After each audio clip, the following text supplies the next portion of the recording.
देव दत्त गोपाल कृष्ण भगवान की जय, सब संतन की जय.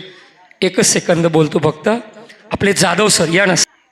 ब्रह्मानंदम परम सुखदम केवलम ज्ञानमूर्तिम द्वंद्वातीतं गगन सदृशम तत्वमस्यादिलक्षम एकम नित्यं विमलमचलम सर्वदी साक्षीभूतम भावातीतं त्रिगुणरहितं सद्गुरुं तन्नमामि, सद्गुरुं तन्नमामि, सद्गुरुं तन्नमामि. सद्गुरुनाथ भगवान की जय. स्वस्ति श्रीवटेषु जो लपोनी जगदा भासू, दावी मग ग्रासू प्रगटला करी. प्रगटे तव तव न दिसे, लपे तव तव आभासे. प्रगटना लपाला असे न खोमता जो.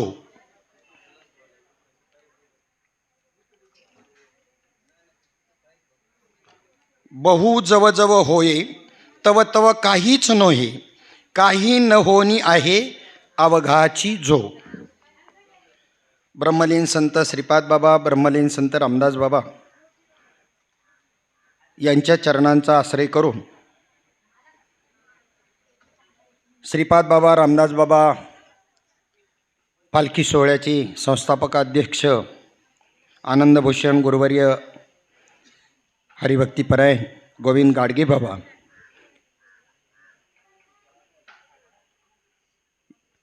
यांच्या चरणी नतमस्तक होऊन या ठिकाणी उपस्थित असणारे सर्व गुरुवर्य मंडळी, परमार्थप्रेमी मंडळी, साधक बंधू भगिनी या सर्वांना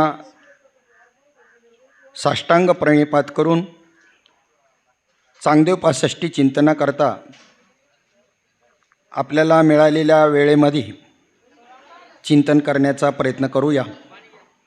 स्थूलमानाने चांगदेव 65 ग्रंथाची ओळख फक्त आपण होऊ शकते आणि याच्यातला विषय समजून घेऊ शकतो.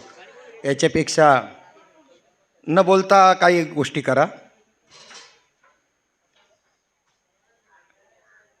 तर मला एका ठिकाणी असा प्रसंग आला. घाटकोपर स्टेशनला मी उभा आहे आणि बदलापूरला जाणारी ट्रेन येते, पर मला अशी दिसते, इथपर्यंत आली आणि तिथे बाकड्यावर बसलेला एक व्यक्ती मला म्हणे, ती लोकल येते ना, ती मला पकडायची, एवढाच वेळ आहे माझ्याकडं, तेवढ्या वेळामध्ये मला गीता सांगा. नाही, तुम्हाला नाही काय म्हणलो मी, कोणाला काय म्हणायचं काय कारण नाही काय. तो अरे बरं आहे का आता, आणि सांगता येते ना. म्हणलं काय आलं होतं, लय वेळ येतो, तो काय कमी वेळ आहे का म्हणलं. ती लोकल तिथून इथे यायला 2 सेकंद लागणार आहे, थांबायला 1 सेकंद लागणार आहे. 3 सेकंद खूप झाले, 3 सेकंदसुद्धा लागत नाही. ठीक आहे म्हणलं. आणि ते आता गाडी पकडायच्या पोझिशनमध्ये, आणि तेवढ्या वेळामध्ये त्याला मी सांगितलं, म्हणलं गीता झाली का, गीता गीता होऊ शकते का तेवढ्यामध्ये. गीता हा शब्द फक्त कानावर पडला, फक्त गीता. शब्दाच्या पाठीमागे तो शब्द म्हणजे काय असतो. उदाहरणार्थ माईक, माईक म्हणल्याबरोबर वस्तू हातामध्ये आली, शब्दाचं काम संपलं. माईक या शब्दाचं काम संपलं. शब्दाने फक्त निर्देश करण्याचं काम केलं. माईक कशाला म्हणतात, शब्दाचं काम संपलं. शब्दामध्ये जो अर्थ असतो तो अर्थ महत्वाचा आहे. प्रेमाविन भजन नाकाविन मोतीन, अर्थाविन पोथी. शब्दाच्या पाठीमागे असतो अर्थ. अर्थाने सुद्धा परिपूर्ण ज्ञान त्या वस्तूचं होत नसतं.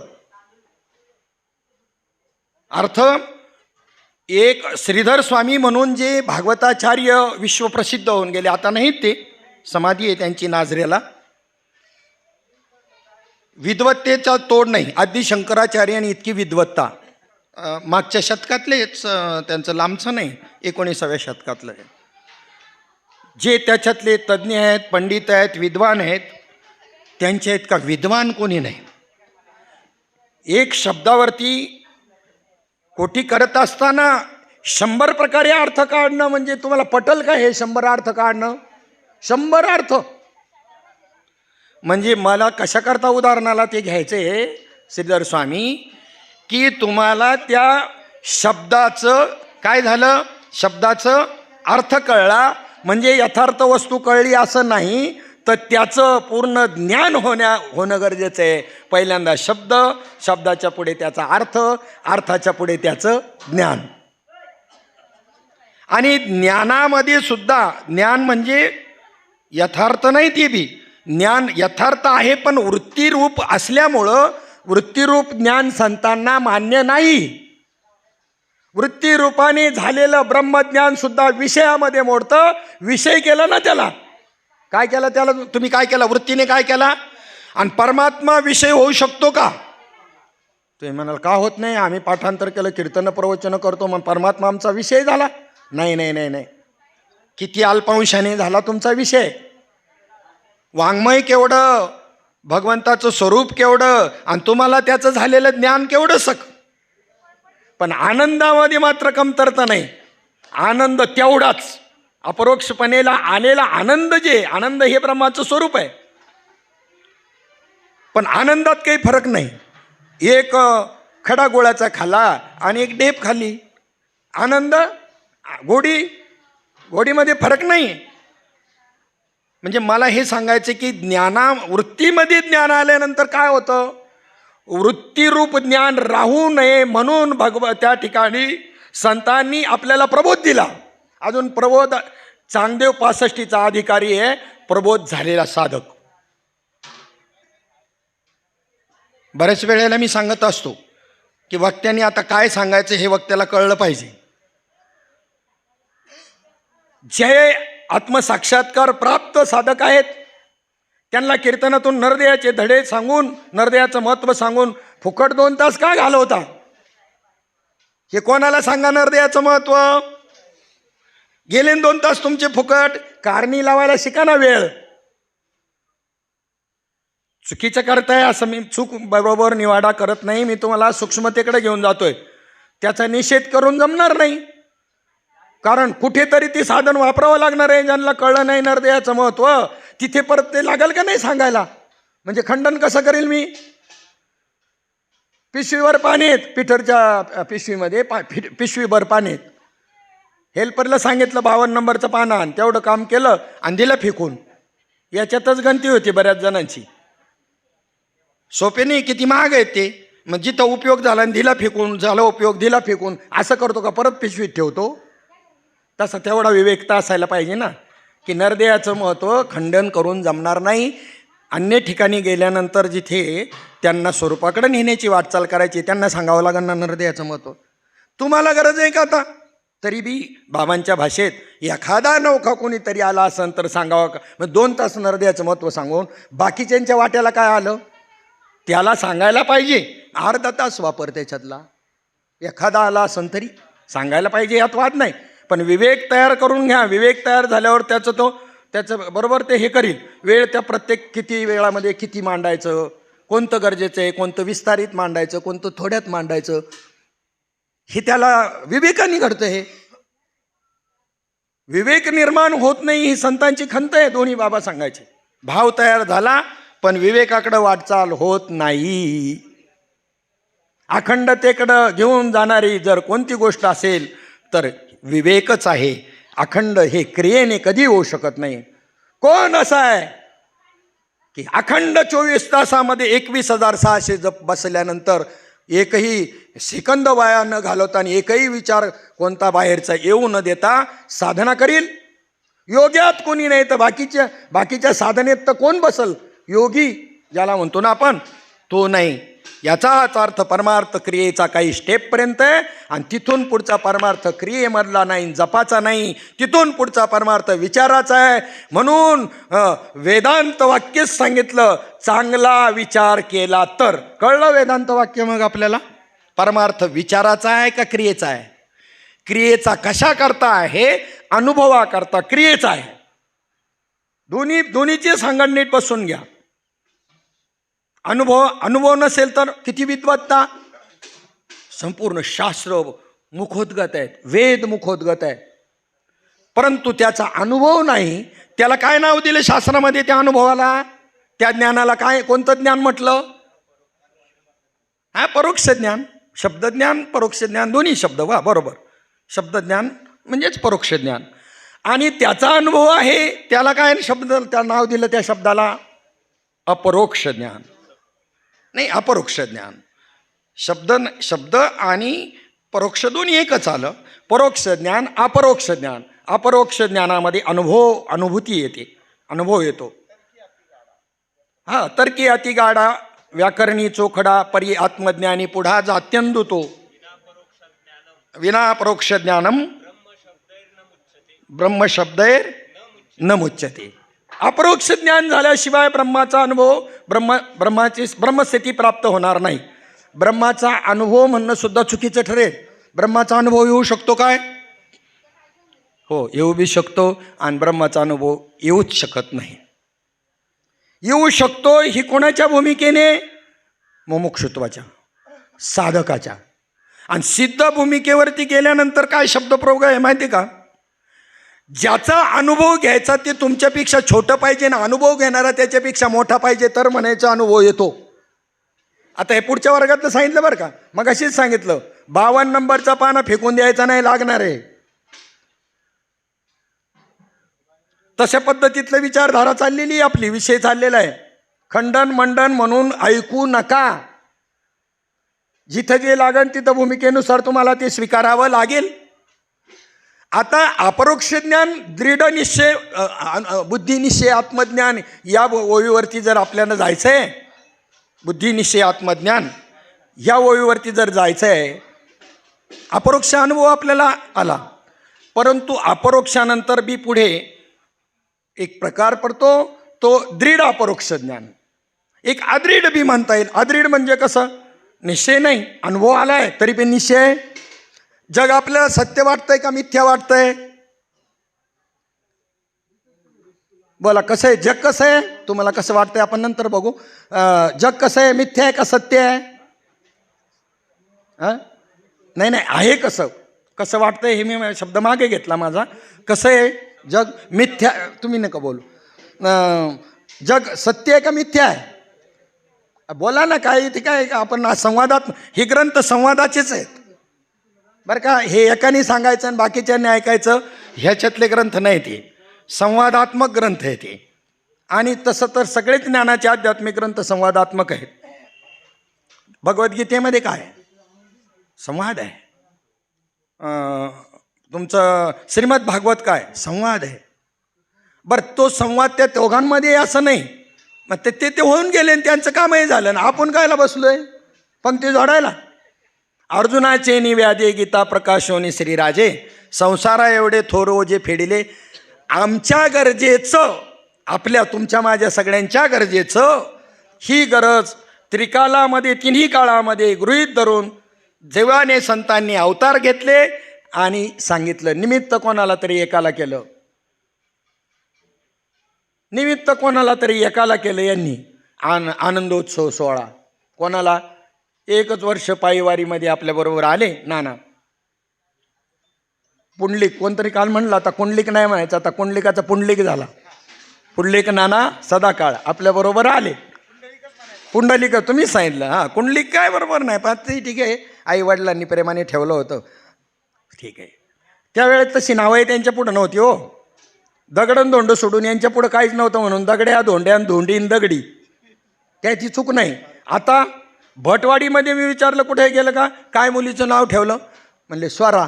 अरे म्हणलं 50 नावं स्वरा, ते मालिकेवरून ठेवतात, रोज मालिका बघतात आणि त्या मालिकेमध्ये त्या पोरीचं नाव स्वरा, तर अख्ख्या स्वराच. नशीब 50च, 1000 नाही त्या वेळेत झाल्या, नाही तर हातामोठा घोळच झाला असता. काही महत्व नाही त्याला. बरं, असंही तसंही वजं व्हायचं आहे.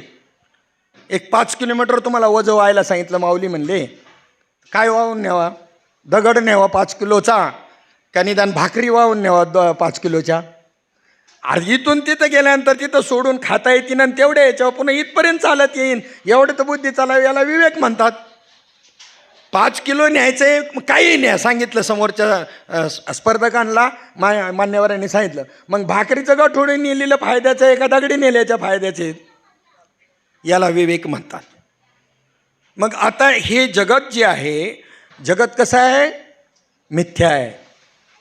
आता इथून कोणी बी एवढ्यांनी बी इथून परत मागं जायचं नाही आपल्याला सगळ्यांना.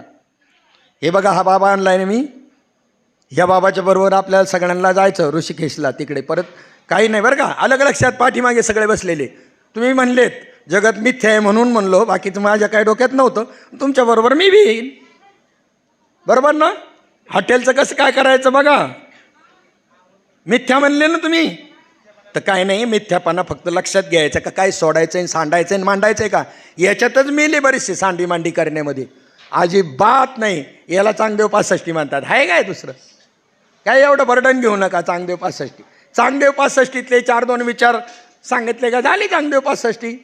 सूत्रबद्धतेने सांगायचं म्हणलं तर मग जरा त्याला टायमिंग पाहिजे. परंतु त्याच्यातले विचार तुम्हाला 10 सूत्र 2 दिवसामध्ये सांगितली, झालं काम तुमचं. किती पाणी आहे नर्मदा मैयाला, किती पाणी आहे गंगेला? बाबा बाबा बाबा, 1-1 किलोमीटर रुंदीचं पात्र आहे. तुम्हाला तहान लागली तेवढं प्यायचं आणि पुढे चालायचं. आहे काय दुसरं? शब्दजालम महारण्यम चित्त भ्रमणकारकम. शास्त्री पंडित वेदांती यांनी लक्षामध्ये ठेवायचं, घनदाट जंगल आहे शब्दांचं, घनदाट. आणि जंगलात चुकला तर घरी यायची पंचायत. घरी यावं का वाटतं का नाही तुम्हाला? स्वरूपाच्या घरात यावं वाटतं की नाही? त्यालाच अपरोक्ष अनुभव असं म्हणतात. शब्दज्ञानामध्ये गुरफटले. संतांनी पांडित त्या विद्येचा खंडन नाही केलं. त्यांनी अपरोक्ष अनुभव घ्यावा आणि परोक्ष विद्या पाहिजे तेवढ्या शिकाव्यात, त्याचं खंडन नाही केलं. आम्हाला खोड पडली खंडन मंडन करण्याची, सांगण्याची आणि टीका करण्याची. प्रत्येक गोष्ट सांभाळून बोला, जपून ठेवा. तुम्हाला जे सांगायचं ते विचार सांगताना दुसऱ्याच्या विचाराचं, शास्त्राचं, कशाचं खंडन करण्याच्या भानगडीत पडू नका. काय घेणं पडलं? तो ज्याची सेल्समन तुमच्या घरोघर फिरत आला काही वस्तू विकण्याकरता, आल्यानंतर तो व्यर्थ वेळ घालवत नाही. कंप्लीट ठरलेली त्याचे वाक्य असतात, 2 मिनिटात बोलण्याकरता पाठ केलेली, तेवढीच बोलणार, बाकी काही नाही. आणि त्याच्यानंतर तुम्हाला ती वस्तू घ्यायची का नाही, तो दुसऱ्याशी तुलना करीत बसणार नाही. दुसऱ्याच्या वस्तू सांगा, जर खरा माल असेल तर तो म्हणाल असं असं आहे, कंपनी प्राईज एवढी आहे आणि सवलतीच्या दरात कंपनीनं मला एवढ्याला द्यायला सांगितले, घ्यायचं तर घ्या, बघा चाललो बस. तो कशाशी तुलना करत बसल? एवढं प्युअर ब्रह्मज्ञान ज्याला प्राप्त झालं तर तुलनेचंही कशाला बोलल? म्हणजे कीर्तन प्रवचनाचा विषय कळायला पाहिजे. शास्त्राचं म्हणणं हेच आहे, विषय, संबंध, प्रयोजन आणि फल. महात्म्याच्या मुखातले ते शब्द विषय आणि प्रयोजन समजलं पाहिजे. बाबा श्रीपाद बाबा वाच म्हणे, कधी बाबांनी कुठं सांगितलं वेदांत? अरे वेदांत, प्युअर वेदांत सांगितला, वेदांतातले शब्द वापरले नाही. मी तुम्हाला आता श्रीपाद वाच किंवा त्याच्यामध्ये लिहिणार आहे मी. तू बरं जाऊ द्या, नसल नाही सांगितलं आपण म्हणू वेदांत. तुम्हाला जे वाक्य दिले साधने करता, हे वेदातलंच वेदवाक्य आहे ना महावाक्य. मग वेदांत नाही सांगितलं तर काय सांगितलं? जाऊ द्या, परोक्ष ज्ञान शास्त्रातलं सांगितलं नसेल असं तुम्हाला वाटतं. साक्षीला महात्मे आहेत बाबांसारखे. आमच्याकडे 6 वाजता संध्याकाळी सर्वांना बोलवायचं घाटकोपरला, जे काही माणसं असते सत्संगाला. बाबा आल्यानंतर 6 ते 10 4 तासाचा सत्संग असायचा. 2.5 तास प्रवचन व्हायचं आणि 1.5 तास नामचिंतन व्हायचं, अशी बैठक असायची. त्या 2.5 तासामध्ये प्रवचन करायची पद्धत बी पहा महात्म्याची, की उगीच ओव्या वाचून वेळ घालवण्यापेक्षा त्याचा जो सरळ मराठी अर्थ आहे ना, जाधव महाराज किती कटाक्ष, काय जपायला तुमचा वेळ आणि त्यांचा वेळ. आमच्याकडे विवेक कुठे आहे? वेळेचं महत्त्व डॉक्टरांना विचारा, वेळेचं महत्त्व डॉक्टरांना विचारा. त्यांनी आपला अमूल्य वेळ अभ्यासामध्ये घालवला. आज 1000 रुपये त्यांचे नुसते आपल्या कन्सल्टिंग फी आपल्याला मोजावी लागते. तुम्ही चिचान बोरं खाण्यामध्येच घालवला आणि बाण मारण्यामध्ये घालवल्या वर्गामध्ये. बामणाचा चिंत्या चिंतोपंत झाला, मोठा साहेब झाला, रोजगार हमीच्या कामावर साहेब झाला. आणि गण्या काय कमी तज्ज्ञ नव्हता, चिंतेपेक्षा भारी बुद्धी होती गण्याची. हां, पण त्यांनी कुठं घालवली ती बुद्धी माहिती आहे का?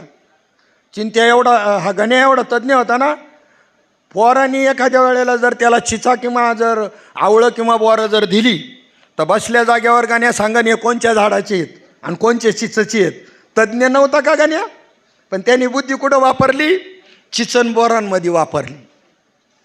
आणि यांनी बुद्धी कुठं वापरली? शिक्षणात वापरली. मग काय 7-8 पोरं आणि रोजगार हमीच्या कामावर गण्या चाललाय. आणि चिंत्या तू साहेबाला म्हणतोय, चिंत्या म्हणला बोराकांची चव लक्ष नाही दिलं म्या, त्याच्यामुळे साहेब झालोय. म्हणजे विषयाचं प्रयोजन बाबा म्हणायचे कळलं पाहिजे. ज्याला वेळेची किंमत कळली तो आपला वेळ एवढा व्यर्थ घालवणार नाही.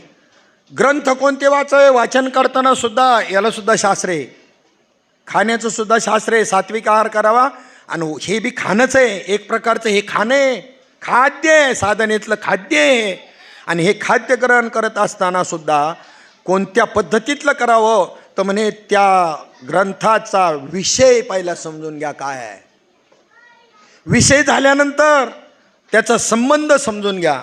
प्राप्य प्रापक भाव संबंध आहे, अजन्यजनक भाव आहे, काय संबंध आहे त्याचा तो समजून घ्या. त्याच्यानंतर त्याचा अधिकारी, प्रत्येक गोष्टीचा अधिकारी आहे बरं का. माऊली ज्ञानोबारायांनी ज्ञानेश्वरीच्या 6व्या अध्यायामध्ये अधिकारी सांगितला की नाविक विरक्तू जरी झाला देहधर्मीनी येतो तरी तोच येथ म्हणे त्याला अधिकारी. हा अधिकारी अपेक्षित नाही आहे, पण पुन्हा जास्त अधिकाराचा अवडंबर करतील, तुझा नाही अधिकार, हे होऊ नये म्हणून पुढं अधिकाराच्या सावियाची काय केनी असे, अधिकाराच्या काय खाणी आहेत का कुठं? हे बाजूची गल्ली लायक आणि नालायक, हे ज्ञानेश्वरी वाचल्यामुळं बाबांचे वाक्य आहेत, स्वतःचे पदरचे नाहीत. ह्या गावातली गल्ली लायक आणि ह्या बाजूची गल्ली नालायक हे शब्द वेदांतातून आणि ज्ञानेश्वरीतून आलेले शब्द आहेत. फक्त तिथं शब्द सावियाची काय इथं केनी असे हा शब्द, आणि इकडे तुम्हाला सोप्या भाषेत सांगितला, तुम्हाला कळेल तुमच्या भाषेत.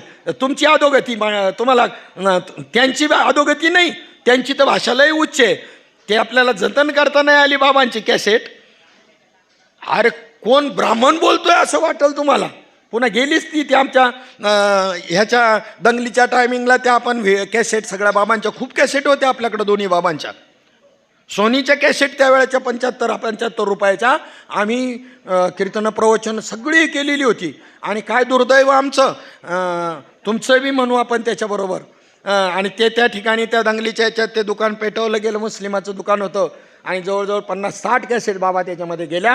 त्यात ती एक कॅसेट होती की हे श्रीपाद बाबांचं प्रवचन आहे असं तुम्ही म्हणूच शकणार नाही, आपणही म्हणलो नसतो. एवढी शुद्ध आणि एक ब्राह्मणाची भाषा आणि शास्त्राची भाषा त्या प्रवचनामध्ये होती. पण त्यांनी निरीक्षण केलं, हे आमचे सामान्य माणसं ही भाषाच्या माध्यमातून परमार्थ समजून घेऊ शकत नाही, मला थोडं खाली यावं लागल. आणि संत खाली एवढंच करता आले ना, त्यांचं स्थान इथलं नाही. आम्ही वैकुंठवासी एवढ्यावरून खाली आले. कशाला? बटाटा वडा खायला आणि भजी खायला, वर मिळत नाही म्हणून. सोपं करून सांगाय करता किती अवघड आहे संस्कृत. पण संस्कृताची गाठी उघडून ज्ञानदृष्टीने केली से मराठी, म्हणून आज आपल्याला कळतंय ब्रह्मज्ञान कशाला म्हणतात. काय कळलं असतं आपल्याला, महात्मा भेटला तसा. आणि त्या महात्म्याने ही सांगितलं, भाव अक्षराची गाठी ब्रह्मज्ञानाने गोमटी, ते हे माय ज्ञानेश्वरी सकल संता माहेश्वरी. काय सामर्थ्य आहे या शब्दांमधलं. तुम्हाला शब्दाचं सामर्थ्य कळत नाही असं मला म्हणायचे का? काही म्हणतात यांना काय कळतं, यांना शब्दाचं सामर्थ्य कळत नाही, यांच्याकडं विवेक नाही, यांच्याकडं वैराग्य नाही. काय कमतरता आहे तुमच्याकडं? फक्त त्याचं तुम्हाला भान नाही, तेवढं करून द्यायचं आहे आम्हाला प्रवचन कीर्तनातून, बाकी शिकवायचं नाही. काय तुम्हाला त्याचं काय नाही, भान नाही. तुम्हाला एक सहज बाबांचं वेदांत म्हणून सांगतो. आता हे मुक्त चिंतनच होणार आहे वेळेच्या अभावी, त्याला काही इलाज नाही बरं का. ते म्हणायचे, एखाद्याला म्हणतो माणूस, तुला काय धसकट कळतं रे? अरे पण हे बोलत असताना विचार कर, म्हणे धसकटाशिवाय कणीस आहे का? धसकट नसेल तर कणीस होईल का? धसकट आहे तेवढ्याच धसकटाशिवाय कणीस नाही. धसकटाचा त्याग केला, कणीस घरी आणलं, पुन्हा ते मळलं, त्याच्यातलं फलकट सोडून दिलं आणि दाणे घेतले, दळण केलं, पुन्हा खडे असतील निवडले, दळण करून आणलं, एवढं वेगळं वेगळं केलं. त्याच्यानंतर पिठाची बी चाळणीनं बारीक बारीक घेतलं आणि थोडंसं कन्न काही राहिलं असेल थोडंसं बसकट ते काढून टाकलं. इथपर्यंत वेगळं करण्याचं तुमच्या हातात होतं. त्याच्यानंतर भाकरी केली आणि चुलीवरती भाजली आणि भाजल्यानंतर त्याला पोपडा आला. किती सोपी उदाहरण, सोपा वेदांत सांगितलंय पहा की भाकरीला पोपडा जर आला नाही तर सासूबाई काय म्हणून तू आहे ना, तुला अशाच गवऱ्या थापायला शिकवलं का? भाकरीला पोपडा आला पाहिजे की नाही? भाकरीला पोपडा येणं म्हणजे हा विचारून अंकारू सांडीजे मग अस्तित्व वस्तू होईजे, जैसी आपली स्वस्ती सहज आपण केली. देह तादात्म्य सोडणं म्हणजे भाकरीला पोपडा येणं. मी देह नसून आत्मा आहे या वृत्तीवरती येणं, याला भाकरीला पोपडा येणं म्हणतात. वेदांत नाही का देह तादात्म्य सोडणं म्हणजे? वेदांत नाही का सांगितला? तुम्ही वांगी विकत आणता, ही देठा सकट विकत आणता का देठ काढून आणता? शिजवताना देठा सकट शिजवता का बिगर देठाची? खाताना देठ काढून शिजवता खाता का देठा सकट खाता? अहो मग जर बिगर देठ काढून घेतली असती तर 4-10 पाव किलो जास्त आली असती ना. तर ती भाजीवाली म्हणून तुझ्या बापाने कधी घेतली होती का? ही भाषा त्यांची बरं का, म्हणजे घ्यावा लागते देठा सकटच. मग खाताना मात्र देठ काढून ज्या वेळेला तुम्ही ते खाता म्हणजे परमार्थ करताना देहा सकटच करायचं आहे, पण देह तादात्म्य सोडून करायचं आहे. आणि एकदा देह तादात्म्यातून तुमची फक्त पकड वृत्तीची काढून घेतली तर त्या ठिकाणी आनंद जो द्यायचा आहे तो उपाधीलाच द्यायचा आहे का अजून कशाला द्यायचा आहे? तुम्हाला जो आनंद होतो ब्रह्मानंद आत्मानंद तो उपाधीलाच होतो ना. मग कुठपर्यंत उपाधीचा निराश आहे? कुठपर्यंत? एक ठराविक स्टेजपर्यंत उपाधीचा निराश करायचा आहे, देहांकार घालवीपर्यंत.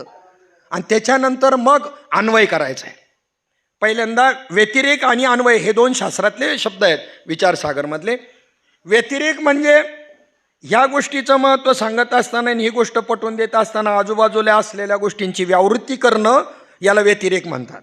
अनुग्रहाच्या क्रियेमध्ये व्यतिरेक होतो, म्हणजे एकाच गोष्टीवर फोकस करणं तुमच्या दृष्टीचा वृत्तीचा, अन्य गोष्टींची व्यावृत्ती करणं बाजूला काढणं याला काय म्हणतात?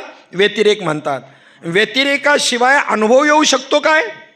आणि मग हे पंडित आणि हे शास्त्रीय हे सगळे जे आहेत हे अन्वयाचं जे सांगतात यांना संप्रदाय नाही म्हणून जगत ब्रह्म सांगतात. हे जगत ब्रह्म आधी जगत निवडावं लागेल, व्यतिरेक करावं लागेल, मग जगत ब्रह्म सांगायला पाहिजे ना. मी म्हणलो ना मला शास्त्राचं तेवढं ज्ञान नाही, परंतु युक्ती आणि बुद्धी संतांच्या कृपेने एवढी आहे की महामंडलेश्वराशी चर्चा करून त्याला वादामध्ये हरविल. हां खरंच युक्ती नाही बरं का, अभ्यास नाही. आणि मी अभ्यासाचा निषेध करत नाही हे पहिल्यांदाच सांगतो. कोणत्याच गोष्टीचा निषेध नाही करायचा, निवाडा करायचा आहे. निवाडा करणं चांगलं आहे का वाईट आहे? तुम्ही भात घालता तर त्याच्यातले खडे निवडून टाकता का तसंच भात घालता? दात पडतील ना. म्हणजे खडे काढणं म्हणजे खड्यांनी म्हणावं का आम्हाला का निवडलं? जगदेव परी निवडी न निराळे ज्ञानाचे आंधळे भारवाई तुकोबाराय म्हणले. एकदम त्यांना म्हणले का त्यांच्या एवढे बिघडले आणि इकडे सांगता का सगळं जगत ब्रह्म आहे? ब्रह्मच आहे, जगत नाहीच. मग त्यावेळेला त्यांनी हे प्रमाण केलं, हां हे सगळे ब्रह्मामध्ये मोडतात, जगत ब्रह्म आहे हे सगळं बरोबर आहे, पण तरी बी निवाडे वेगळं करीन मी यांच्यातून. म्हणजे खड्या सगाट भात खाणारातले आम्ही नाही. जीवनमुक्ताला चौकळत नाही. कोण म्हणलं जीवनमुक्त? कसंही खाईल का ते? आंबोवान म्हशीचं आंबोवान खाईल का जीवनमुक्त? कळू नये का? चौकळल्याने काय बिघडतं? चौकळलेलं चांगलं आहे ना. सगळे पदार्थ एकत्र करून खाणं ह्या आंबोवानासारखं चांगलं आहे का? चवीनं खावं, थोडंसं पापड खावा, थोडंसं लोणचं खावं, पुरी श्रीखंड थोडं असं चवीनं खावं, त्याला जेवणाचा आनंद मिळतो. रामरेट्यासारखं सावळ्या बसला जेवाया आणि ताका संग शेवाया असं जेवण असतं का काय? आंबोवानच खाणं झालं ना, म्हशीनं खावा तसं. म्हणजे इथे विचार असा आहे की हे जो बाधक काय आहे, साधक काय आहे, याचा विचार. आपला विषय चालला होता विवेक. विवेक तुमच्याकडं नाही काय? तुम्ही ज्या अर्थी हे सगळं वेगळं करता ना, त्या अर्थी तुमच्याकडे विवेक आहे, पण तुम्ही तो प्रपंचाच्या ठिकाणी लावला. फक्त परमार्थाकडे लावायला पाहिजे एवढंच चुकलंय. लावायचा कुठे ते चुकलंय. विवेक सगळ्यांकडं आहे, वैराग्य कोणाकडं नाही. निदान वैताग आल्यावरती तरी निदान म्हणतो काय खरं नाही, जावा कुठं तरी निघून. म्हणजे एक क्षणभराचं स्मशान वैराग्य तरी निर्माण झालंच ना. फक्त साधूकडं अखंड वैराग्य आहे, तर जीवाच्या ठिकाणी फक्त एक क्षणिक वैराग्य आहे. पण वैराग्य नाही असं म्हणू नका. परिमाण त्याचं मिलीग्रॅममध्ये असेल, पण नाही का विस्तारित करण्याचं कोणत्या हातात आहे? तुमच्या हातात आहे. तुमच्या हातात आहे. त्याची हे व्याप्ती वाढवणं तुमच्या हातात आहे. तुम्हाला आलेल्या अनुभवाला तुम्ही अखंडतेकडे नेलं नाही तर तुमचं चिंतन चालू नसताना तुम्हाला मृत्यू येईल. मृत्यू काय असं ठरवून येईल का? नाही, हातात चिंतन करतोय मग नंतर येऊ आपण, काय हात चिंतन नाही करत आता याला उचलतो, कधी येऊ शकतो हे तर निश्चित आहे ना. मग आपलं चिंतन अखंड झालं पाहिजे. मग तुम्हाला आलेला अनुभव अखंडतेकडे जायला पाहिजे की नको? मग अखंडतेला आता प्रतिबंध काय आहे? पहा बरं का. श्लोकार्धेन प्रवक्ष्यामि यदुक्तम ग्रंथकोटिभिः ब्रह्म सत्यम जगन्मिथ्या जीवो परब्रह्मैव नापरा. विवेक चूडामणी आद्य शंकराचार्य याच्यामध्ये सांगतात. अर्ध्या श्लोकामध्ये आपल्या संस्कृतीचे कोट्यावधी ग्रंथ आहेत. मग जे 7व्या शतकामध्ये शंकराचार्यांचं शतक सातवंच ना, तेवढ्या दरम्यानचं असेल, 7वा 8वा असं काहीतरी. आणि त्यावेळेला 1 कोटी ग्रंथ हिंदू संस्कृतीचे नुसते 1 कोटी. आणि तेवढ्यातला सारांश फक्त 1 श्लोकामध्ये सांगतो असंही नाही म्हणले, फक्त अर्ध्या श्लोकात सांगतो म्हणले. आणि तो सांगितला ब्रह्म सत्यम जगन्मिथ्या जीवो परब्रह्मैव नापरा. आणि हाच फक्त महत्त्वाचा आहे. आणि तो सांगण्याकरता कीर्तन, प्रवचन, आनंदोत्सव, वैष्णव मेळावा, अखंड हरिनाम सप्ताहन सगळं काय फक्त अर्धा श्लोक सांगायकरता ब्रह्म सत्यम जगन मिथ्या आणि जीवो परब्रह्मैव झालं. आता पुंडलिकावर ते म्हणाल काय हरकत आहे? हेच चांगली उपासष्टी, हेच ज्ञानेश्वरी, हाच अमृता बनवून अनुभवन, हेच सगळं काही, हेच योग वासिष्ठ. पण सांगायची पद्धत. सुगरण कशाला पदवी आहे? सुगरणपणा पाहिजे की नाही? अहो घरात काहीच नाही, फक्त बटाटे म्हणजे पीठ सगळं काय आहे, पाणी बाकीची गोष्टी सगळ्या आहे, पण बटाट्याच फक्त. कालवण कशाचं? फक्त बटाट्याचंच करता येईल, बाकीचं काहीच नाही. पाहुणे आलेत घरी आणि आता नाव जाऊन द्यायचं नाही, कसं काय? त्यांना काय जेवू घालायचं? बाई सुगरण होती, तिनं काय केलं सांगू का? बटाट्याचं पातळ कालवण केलं. 7-8 पाहुणे होती, बटाट्याचं पातळ कालवण केलं. त्याच बटाट्याची सुकी भाजी केली, जी मसाला डोश्याला बनवतात ना, मसाला टाकून एकदम मस्त केली. त्याच बटाट्याची त्या ठिकाणी तिने ते फिंगर काय असतं ते मला फिंगर चिप्स तेच बनवलं. त्याच बटाट्याचा बटाटा वडा बनवला. त्याच बटाट्याची बटाटा भजी बनवली. त्याच बटाट्याचे पराठा बनवला. आणि असं भरून ताटे एकेकाच्या पुढे ठेवलं. याला म्हणतात सुगरण.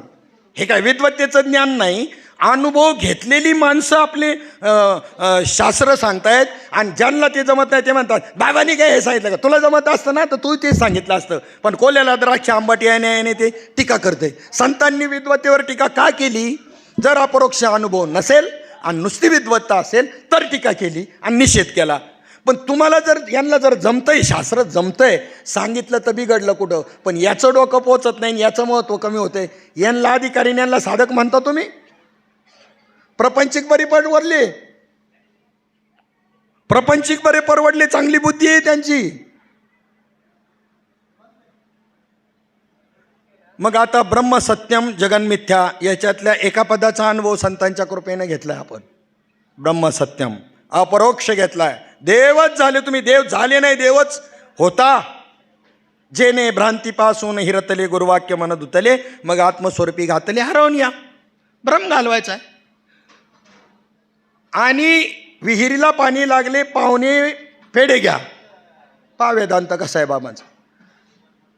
स्वयंमत्व सांगताना स्वयंभूपणा ईश्वराचा परमात्म्याचा सांगताना दिलेलं उदाहरण आहे. पाणी पहिलंच आहे. तुम्ही जिथे बसला तिथून पाण्याची खालून प्रवाह चाललेले आहेत आणि ते कोणालाही कळत नाही, पानाड्याला कळतात. कोणाला कळतात? जमीन तुमची, सातबारा तुमचा, सगळं तुमचं, पाणी तुमचंच, पण सांगायचं काम मात्र पानाड्या करतो. पृथ्वी निधाने भरली आहे, परी पायाळे विन प्राप्ती नव्हे, तैसा आत्मा स्वतः सिद्ध आहे, परी गुरु कृपाला येते प्राप्ती. असून काय करता? आत्माच सगळीकडे नटलाय, बरोबर आहे.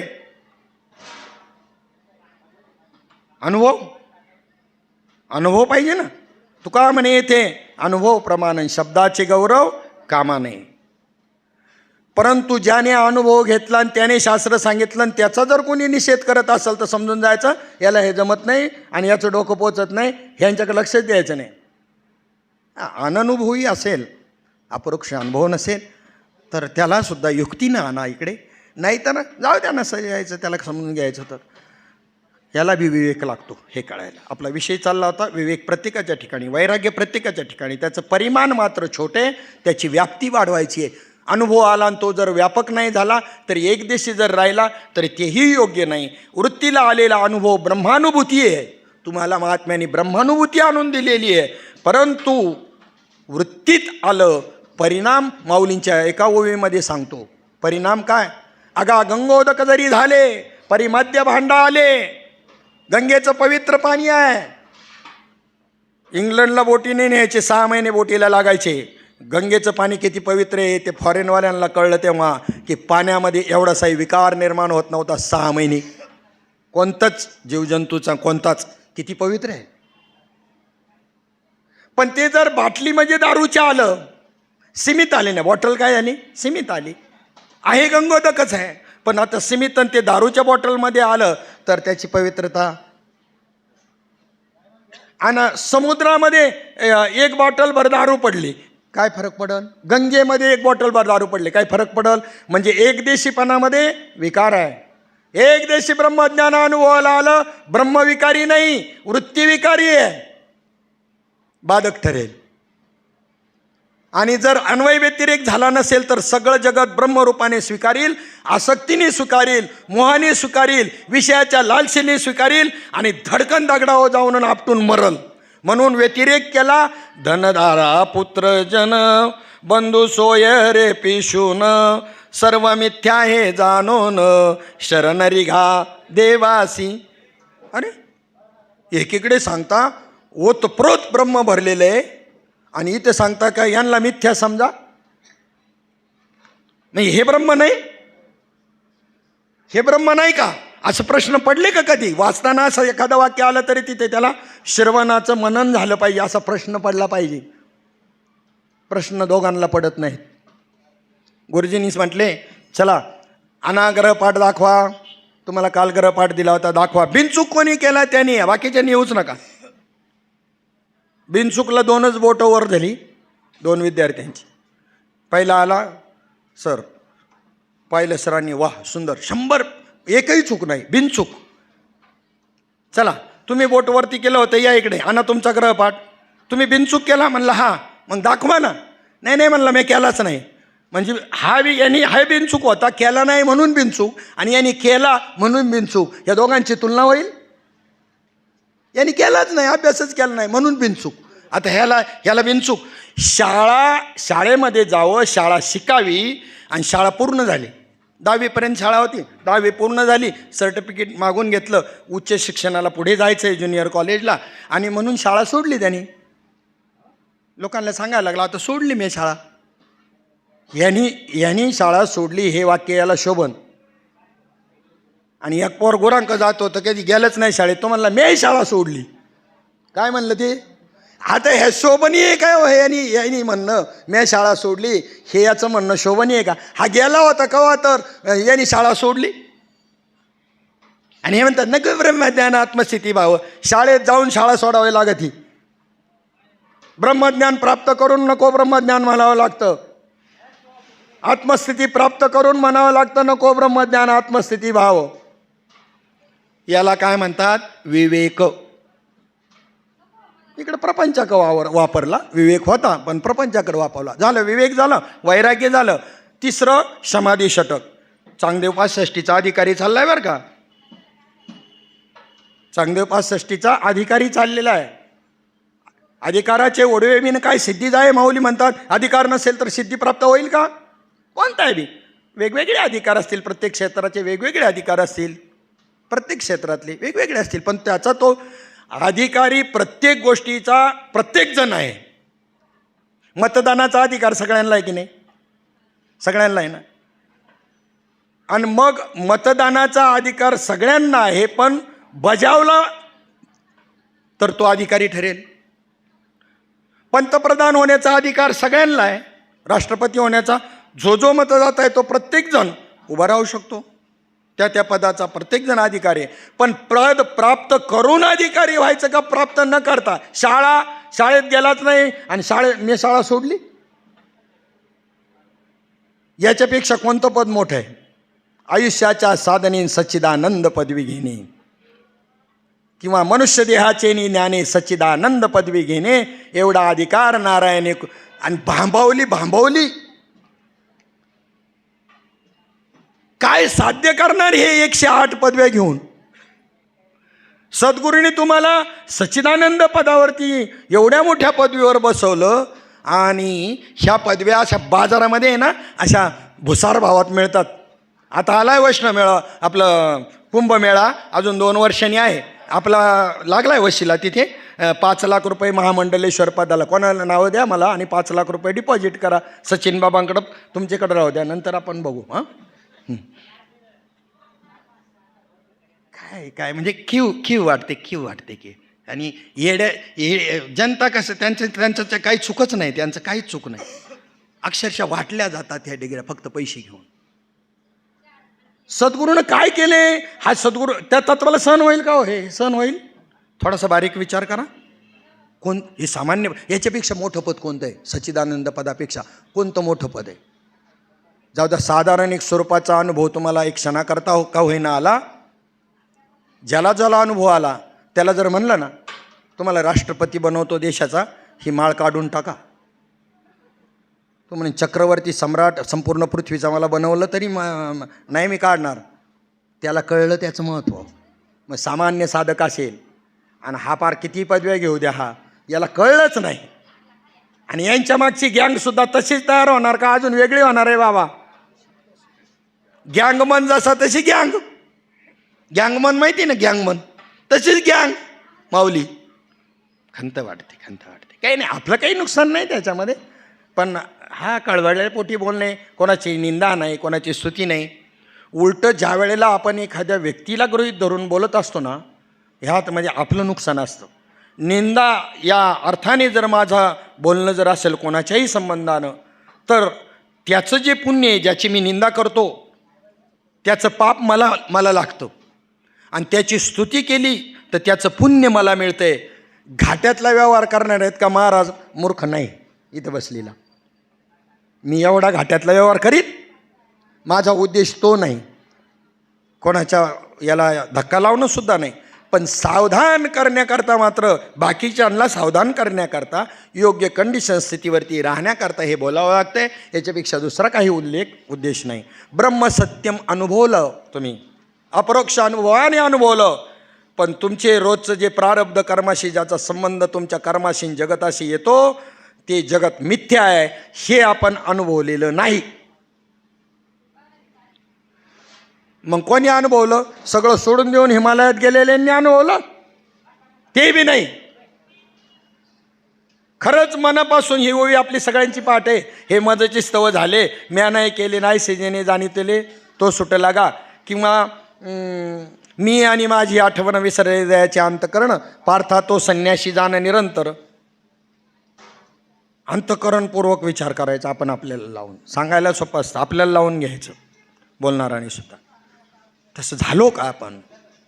बरं, तसं होणं म्हणजे हे सोडून देऊन कुठं जाणं, हा तर उद्देश अजिबात नाही डोक्यामध्ये घ्यायचा.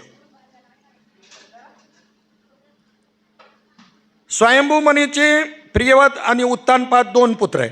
प्रियव्रत समज आल्यानंतर, कळायला लागल्यानंतर त्याचं चित्तच प्रपंचामध्ये लागेना. मागच्या जन्माचे योगभ्रष्ट होता आणि त्याचे संस्कार असल्यामुळं अजिबात करायचं नाही म्हणलं.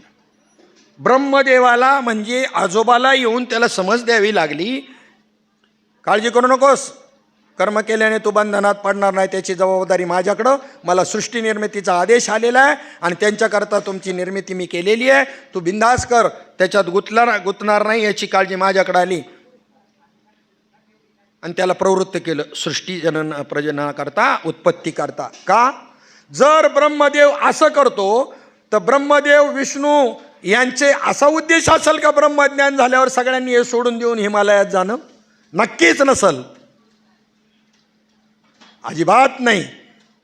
तुम्हाला जगत बंधनकारक नाही, तुम्हाला जगताने काही त्रास दिलेला नाही, पण जगताला जे तुम्ही सत्यत्व दिलेले आणि खरं मानले ना, हेच फक्त काढायचे, दुसरं काही नाही. त्याच जगात राहून, त्याच जगतामध्ये राहून, अन्य कुठेही न जाता त्याला मिथ्या ठरवायचं आहे, वृत्तीने निश्चय करायचा आहे. म्हणजे काय करता, उद्यापासून वाटून द्या सगळ्यांना, तसंही नाही करायचं. कर्मण्येवा अधिकारस्ते मा फलेषु कदाचन. हे झालं तू मगाशीच विषय आपला, हे मजचिस्तव झाले. ही वृत्ती फक्त वाढीस लावायची आहे प्रपंचात, संसारामध्ये जिथे आहोत तिथे. जगत नाहीच या सिद्धांतावर यायचे. जगत नाही, चांगलं टळटळीत आम्हाला दिसते. दुपारी पुरीबरोबर काय होतं? श्रीखंड होतं, पापड होता, त्याच्यानंतर बटाटा वाटाण्याची भाजी होती. मग असू द्या ना, ते सगळं असू द्या ना, तुम्हाला काम करताय तेही असू द्या ना, उद्या करायचे ते बी असू द्या ना.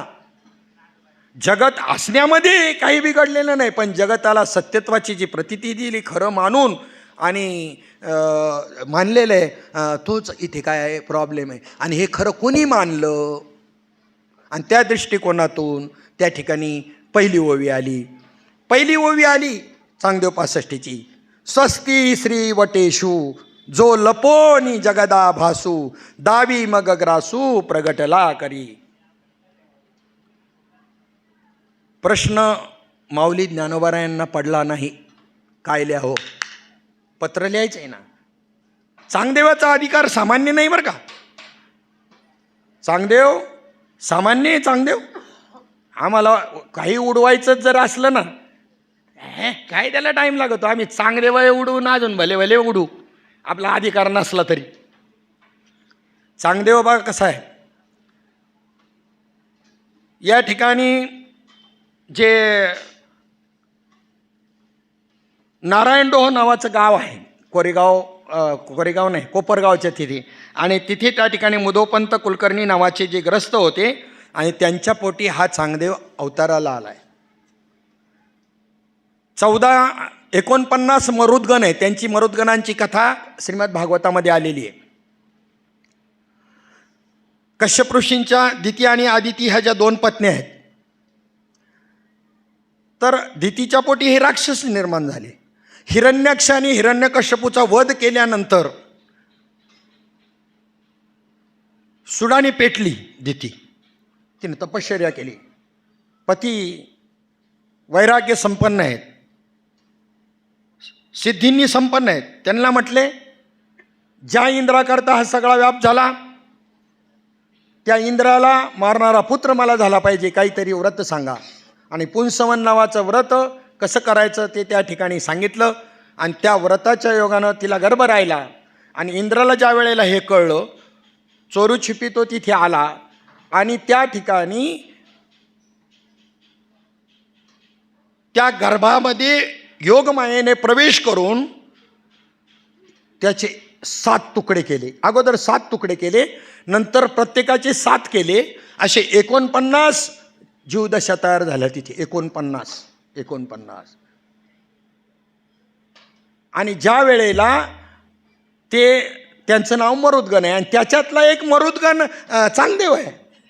इंद्राच्या शापाने तो मृत्यूलोकामध्ये जन्माला आला आणि इंद्राने शाप दिला, 14 जन्म त्या ठिकाणी ज्या वेळेला तू भोगशील आणि त्यावेळेला पुन्हा मूळ स्वरूपामध्ये परत येशील. 14 जन्म एका जन्मात भोगून संपील म्हणला. असे बहादर पाहिजे. चांगदेव सामान्य नाही, बहादर. एकाच जन्मात 14 जन्म भोग भोगून संपवतो म्हणला. हा, म्हणून 1400 वर्षे शरीर केले. एका जन्मात 1400 भोगलेत बरं का. आणि प्रत्येक जन्माचं त्याचं नाव वेगवेगळं आहे. वटेश्वर हे त्याच्यातलंच एक नाव आलेलं आहे. चांगया, हा, चिंध्या असू दे. आता नावामध्ये आपल्याला म्हणजे तेवढा वेळ नाही सांगायला, आहे समोर ते सगळं. मग असा हा चांगदेव 10 वर्षाचा झाला. 10व्या वर्षी त्याने 4 वेद, 6 शास्त्र, 18 पुराणं, काय जे काही शास्त्र ते सगळं त्याच्यामध्ये निष्णांत झाला, तज्ज्ञ झाला. काही शिकायचं बाकीच नाही राहिलं. 14 विद्या, 64 कला, फक्त 65वी शिकायची राहिली होती म्हणून माऊलींना शरण गेला. मग इथे म्हणा पै व्याकरणी चोखडा, अशी आहे बरं का ती ओवी. पै व्याकरणी चोखडा, तर्की अति गाडा, परी आत्मज्ञानी पुढा, ही 65वी कला शिकायची राहिली होती. हां, मग तीच म्हणून नाव दिलं ना. ती 65वी कला शिकवायकरता चांगदेव 65 ओव्या आहेत तिच्यामध्ये. या 65 मधल्या सर्वात महत्त्वाच्या ज्या 3 आहेत अगोदरच्या, ह्या ज्या 3 मी तुमच्यासमोर उच्चारल्या, त्या 3 आहेत. 3 मध्ये चांगदेव 65 संपते. हा ठीक आहे. शेवटची जी आहे ती तिथं त्यांना आपण त्याला असं म्हणू की शेवटचीला आपण अध्यारोप म्हणू. अध्यारोप म्हणू. तिथे अध्यारोप स्वीकारावा लागतो. गणितामध्ये एक्स मानावा लागतो, क्ष मानावा लागतो. आणि गणित सुटल्यानंतर खाली क्ष किंवा एक्स राहतो का उत्तर राहतं? उत्तर राहतं. उत्तरच राहिलं पाहिजे. आता क्षचं आणि एक्सचं काम संपलं. अध्यारोप हा शब्द जरा जड आहे. अध्यारोप म्हणजे मानणं. आणि त्याच्यानंतर काय अध्यारोप नाही, बरोबर. आणि त्याचा अपवाद करायचा, बरोबर. त्याचा परत अपवाद करायचा. म्हणजे काय तर मी देह आहे हे घालवण्याकरता मी ब्रह्मरूप आणि मी आत्मरूप आहे हे स्वीकारायचं. आणि मग पुन्हा त्याचाही अपवाद करायचा बरं का. त्याचाही अपवाद करायचा. आधी स्वीकारायचं. काय स्वीकारायचं? अहम ब्रह्मास्मी ऐशिवानी, एक वेळ पडता कानी, अविद्या निद्रा गेली पळोनी, तो तत्क्षणी जागिन्नला. अहम ब्रह्मास्मी स्वीकारलं का नाही? अविद्या जाण्याकरता अहम ब्रह्मास्मी हे स्वीकारलं ना. 4 वेद आहेत. 4 वेदांची 4 महावाक्य आहेत. ऋग्वेद, यजुर्वेद, सामवेद आणि अथर्ववेद. ऋग्वेदाचं प्रज्ञानम ब्रह्म. आपण यजुर्वेदी आहोत सगळे आपण साधक. माऊली ज्ञानोबा यजुर्वेदी होते. यजुर्वेदाचं अहम ब्रह्मास्मी. त्याच्यानंतर तुमचं तत्वमसी महावाक्य हे सामवेदाचं आहे. आणि त्याच्या पुढे अथर्ववेदाचं राहिलेलं अयम आत्मा ब्रह्म. आता त्याच्यामध्ये कोणत्या कोणत्या उपनिषदाचं आहे तेही बी आहे, पण आता एवढं सविस्तर सांगता यायला वेळ नाही. म्हणून उपनिषद कशाला म्हणतात? खरं तर आपल्याला सगळ्या साधकांना या ग्रंथांची ओळख करून घेण्याच्या अगोदर विचार चंद्रोदयचा अभ्यास होणं गरजेचं आहे. हे पहा, छोटासा ग्रंथ आहे हा विचार चंद्रोदय. ज्याला सरासरी 8वीपर्यंत शिक्षण असेल, याच्यात सगळ्या डेफिनेशन आहेत, व्याख्या आहेत. ह्या व्यवस्थित समजून घेतल्या की त्याच्यानंतर 50% काम, 50-60% काम तुमचं झालं. तुम्ही म्हणा यांची काय आम्हाला गरज आहे? तेच सांगतो ना तुम्हाला का गरज आहे ती. मग हे ग्रंथ कोणा करतायत? चांगदेव 65, अमृतानुभव, ज्ञानेश्वरी, सगळे ग्रंथ संपदा. अरे ही साधका करताच आहे. आणि बिगर साधक त्याच्या मागं लागलेत. आणि साधक म्हणतात याची काय गरज आहे? नवल वाटतं आम्हाला. याची काय गरज आहे? जे आता फक्त एक आहे, तुम्हाला मिळालेला आयता स्वयंपाक आहे. आणि स्वयंपाक कसा करायचा ते हे आहे. नर्मदा परिक्रमेला कोणी जाणार आहेत काही मंडळी, त्यांच्याकरता सांगतो जाता जाता आठवलं म्हणून. 4 महिन्यामध्ये तुम्ही जर परिक्रमा करणार तर 30 किलोमीटरच्या पद्धतीने चालल्यानंतर 4 महिन्यात व्यवस्थित होईल. आमची घाई झाली थोडीशी. आम्ही रोज 45 किलोमीटर चालत होतो. त्यामुळं शेवटच्या दिवशी तर 67 किलोमीटर चाललो. पटणार नाही तुम्हाला, परंतु 30 किलोमीटरचा हिसाब धरून चाला, एकदम सुंदर होईल. रोज 30 किलोमीटर चाललं 4 महिन्यामध्ये सुंदर होईल. त्याच्यामध्ये 15-15 किलोमीटरवर, 12 किलोमीटरवरती आश्रम असतात तुमची. आपली सगळी व्यवस्था त्या ठिकाणी केली जाते, राहण्याची, जेवणाची. परंतु काही ठिकाणी त्यांच्याकडं माणसं नाहीत तुम्हाला करून द्यायला. मग पुस्तकामध्ये यादी असते किती अंतरावर, फार गावांच्या नावासह अंतरासह, कोणाला काही विचारायची आवश्यकता नाही, गडबडायचं नाही. ते जाणाऱ्यांनी हा बिंदास जा, काय अडचण आली का आम्हाला विचारा, इथूनही तुमची अर्धी तयारी आम्ही करून देतो माहितीद्वारे, आणि तिथले फोन नंबर देऊ, काय त्याच्यामध्ये एवढं. तर मलाही सांगायचं त्यात लिहिलेलं असतं, काही आश्रमावरती सदाव्रत असतात. सदाव्रत म्हणजे तुम्हाला सगळा स्वयंपाकाचं सामुग्री दिली जाईल, भांडी दिली जातील, तुम्ही हाताने स्वयंपाक करायचा, खायचा आणि पुढे निघायचं, किंवा मुक्काम असेल तर मुक्काम करायचा. ज्याला स्वयंपाकाच येत नाही ते उपाशीच मरायची पाळी आहे का काय, त्यांनी जाऊच नका नर्मदा परिक्रमेला. निदान कमीत कमी भात घालून बेसन भात तर करता आला पाहिजे. आणि मग तुम्हाला आहे ना आयतं मिळालं आहे परंपरेनं, तुम्हाला शास्त्राचं महत्त्व वाटत नाही, यांना जेवढं महत्त्व वाटतंय तेवढं. खोटं नाही सांगत, त्यांना विचारा, सांगतील ते तुम्हाला. त्यांनी सांगितलं, एम.ए. केलेले, त्याच्यामध्ये शास्त्री पदवी घेतली त्यांनी ऋषिकेशला जाऊन. अनुग्रहित आहेत ते. तुम्ही असं ऐकून ग्रह करू नका की मी ज्या वेळेला संन्यास आणि याचा थोडंसं खंडन केल्यासारखं बोलताना तुम्हाला वाटत असं यांना ती समजलेलं नाही, असं काही नाही. ते अनुग्रहित प्रबोधित आहेत आणि नंतर गेलेले, तर नंतर ती पदवी घेऊन आलेले. तर मला सांगा, एक आयता स्वयंपाक आहे आणि एक करावा लागणारा स्वयंपाक आहे. तर कमीत कमी हे शास्त्र जे आहे ना, हे शास्त्र करावा लागणार. त्यांनी केलेलं आहे, तोही आयताच आहे तसं पाहिलं तर. संतांनी शास्त्ररूपाने आयताच दिला आहे आपल्याला. करायचं आहे काय आपल्याला त्या ठिकाणी? गरम करून खायचं, बाकीचं काय करायचं? वृत्ती पेटवायची ज्ञानाग्नीवरती, गरम झाली का याच्यातलं स्वीकारायचं आहे, संपलं. बाकी काय? मी काही जेवणाचं नाही मांडून राहिलो, जेवण आहे संध्याकाळी. मी इथले शब्द वापरतोय, त्याचा तुम्ही सिद्धांत करून ऐका. मी दृष्टांत सांगतोय तरी. जगन मिथ्यात्वाचा आमचा निश्चय होत नाही, म्हणून हा निश्चय करण्याकरताच सांगितलेली ही चांगदेव 65 आहे. अधिकारी कोण आहे त्याचा? चांगदेव सामान्य आहे का, हे सांगत होतो. आणि योग शिकायचं राहिलं फक्त योग. आणि योग शिकण्याकरता म्हणले तुम्हाला काशीला जावं लागलं. काशी करायला गेले ते. कुठं गेले? काशी करायला. तिथे गेल्यानंतर बरोबर त्याच वेळेला 1400 शिष्य त्यावेळचे आहेत बरं का त्यांची.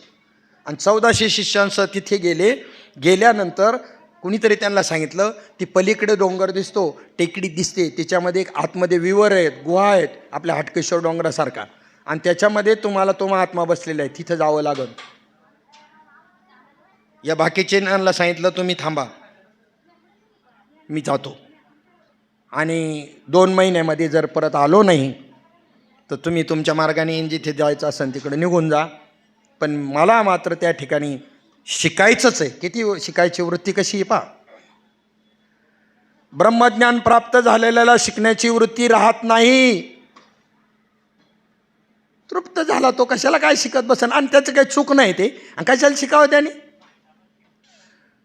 परंतु पूर्वी गुरुकुल पद्धत होती ना, त्या गुरुकुल पद्धतीमध्ये 25 वर्ष ब्रह्मचारी आश्रमामध्ये राहून गुरुग्रही शिक्षण घेताना 24 वर्ष सगळ्या विद्या शिकवल्या जायच्या. काय शिकवल्या जायच्या? सगळ्या विद्यांनी परिपूर्ण बनवायचं, सगळं संगीत वगैरे ज्या काय असतील त्या सगळ्या. आणि 25व्या वर्षामध्ये त्याला अनुग्रह देऊन साधना करून द्यायचं. 25व्या वर्षातला अभ्यास संपला, हे शास्त्राचा संपला आता 24 वर्षात. आणि 25व्या वर्षामध्ये अनुग्रह, अष्टसात्विक भाव, प्रबोध, साधना, परिपूर्ण अपरोक्ष अनुभव. का बरं? कारण अपरोक्ष अनुभूती प्राप्त झालेल्याला काही मिळवायची इच्छा राहत नाही, काही शिकायची इच्छा राहत नाही. चांगलं लक्ष नाही. मी तुम्हाला तुमचा उपहास करत नाही. म्हणूनच हा विचार करून 24 वर्षात अगोदर हे सगळं शिकून 25व्या वर्षात संपूर्ण अपरोक्ष साक्षात्काराची सामुग्री त्या ठिकाणी देऊन त्याला परिपूर्ण करून मग सांगायचं, जा आता तुझं प्रारब्ध जसं असेल, ब्रह्मचारी राहायचं, संन्यासी राहायचं का ग्रस्थाश्रमी, ते काय एवढं महत्त्वाचं नाही. आमचा निरोप समाजातल्या घटकांना दे, त्यांचा उद्धार कर. ही प्रक्रिया आहे. ही प्रक्रिया होती. निघाला चांगदेव तिथून त्या विवराकडे जाण्याकरता. जंगल आहे सगळं, हिंस्र श्वापदे आहेत, आताही बी आहेत. तर जंगलात जागा नाही त्यांना राहायला, म्हणून ते आपल्याकडे आल्यात. बाकीचं दुसरं काही नाही बिघडलं. बिघडवलंय माणसानी, बिबट्यानी नाही बिघडवलेलं. त्यांनी राहायचं कुठं? जन्माला कोणी घातले? निर्माण कोणी केलं? ही सगळी ईश्वरानी ना. बरं, त्यांना लपायला आसरा उसामध्ये जेवढा मिळतो, जंगल राहिलं नाही तर त्यांनी कुठं राहायचं? आता तो आपला विषय नाही. चला आपण आपल्या कम टू पॉईंट आपल्या मुद्द्याकडे येऊ. त्या ठिकाणी चांगदेव ज्या वेळेला त्या विवरामध्ये निघाला तर हे बाहेरचे तर एवढे प्रतिबंध विशेष नाही. आतले प्रतिबंध लय अवघड असतात. आतले अडथळे पार करणं अवघड आहे बरं का. बाहेरचे काय नाही एवढं विशेष. आतमध्ये गेला तर यांनी मायेने निर्माण केलेले व्याघ्र सर्प होते.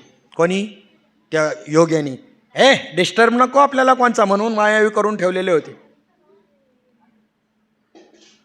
लेण्याद्रीच्या गुहेमध्ये गुरुवर्य कोंडाजी बाबा डेरे साधनेला जात होते. पहिल्या दिवशी वाघाचं दर्शन. आपल्यासारखं तर म्हणलं असतं बरे घरी आपलं मरू दे, काय अडलंय आपलं त्या ज्ञानावाचं. काय भाव आहे जो तुकोबारायांचा भाव आहे विठ्ठलाबद्दलचा. ते अकराळ विकराळ भूताचं रूप पाणी पिताना पाहिले विहिरीमध्ये. पांडुरंगा तुला असं बी असं हे नाही मला आवडत. ते आपलं तुळशी हार गळा काशे पितांबर खूप छान आहे म्हणले. आणि त्याच भावामध्ये कोंडाजी बाबा म्हणले दर्शन घेतात. परीक्षा होती. तो वाघ नव्हताच, मायाच आली होती परीक्षा घेण्याकरता. निवृत्तीनाथांना ती परिक्रमा करत असताना ब्रह्मगिरीची गहिनीनाथ गुहेमध्ये बसलेले होते आणि या जगताच्या कल्याणाकरता मायावी वाघ निर्माण केला आणि यांची ताटातूट झाली, चुकामोग झाली. कोणाची? विठ्ठलपंत, रुक्मिणी यांची, बाकीच्यांची, यांची निवृत्तीनाथांची नाही चुकामोग झाली. उलटे ते त्यांना सापडले. ते चुकले नाही, ते त्यांना आधी चुकले होते ते त्यांना, पण आता गहिनीनाथांच्या भेटीने सापडले. आणि मग गहिनीनाथांनी ते ज्ञान त्यांना दिल्यावर पुढं आपल्यापर्यंत असं आलं. आजही परंपरा आहे बरं का, नुसतं ग्रंथ नाही आहेत माऊलींचे. ज्यांना माऊली ज्ञानोबारांच्या पुढची परंपरा पाहिजे त्यांनी स्वामी स्वरूपानंदांच्या वाङ्मयामध्ये आत्ता चालू आपल्यासारखी परंपरा आत्ता जस्ट आहे. हे जे मूर्खपणाने बोलतात ना माऊलींनी सांगितलं काय नाही आता रामकृष्ण हरी म्हणा आणि बाकीचं काही राहिले नाही गरज, हे गप त्याला म्हणायचं गप. मूर्खासारखं काही पसरू नको. तैसा गुरु प्रसन्न होये शिष्य विद्या ही किरला आहे परी ते फळे संप्रदाय उपासिलिया. संप्रदायपूर्वक त्याचं अनुष्ठान करावं लागेल तेव्हा ती विद्या फलद्रुपतेला येईल. आणि संप्रदायाचं मग पुढचं कर्तव्य विनियोग. विनियोग म्हणजे रीत. कांद्यामध्ये कांद्याचं बी आहे पण किती टरकलं सोलत बस, वेदांतच आहे पुरा. किती टरकलं सोलत बसली तरी मिळणार नाही. अर्धा कापा, बुडाकाठचा भार जमिनीत लावा, 4 महिन्याने डोंगळा येईल आणि त्याच्यात कांद्याचं बीज असतं. तसं देव तुमच्यातच आहे. मग बुवानी सांगितलं काय नाही का बेवडा बी म्हणतो अरे देव काय, देव आपल्यातच आहे. बुवाच्या बोलण्यामध्ये आणि त्याच्या बोलण्यामध्ये फरक काय? बोलाय अनुभव नाही देवाचा, काय अनुभव आला त्याला. आणि मग तो बोलला ना हा बोलला सारखंच आहे ना.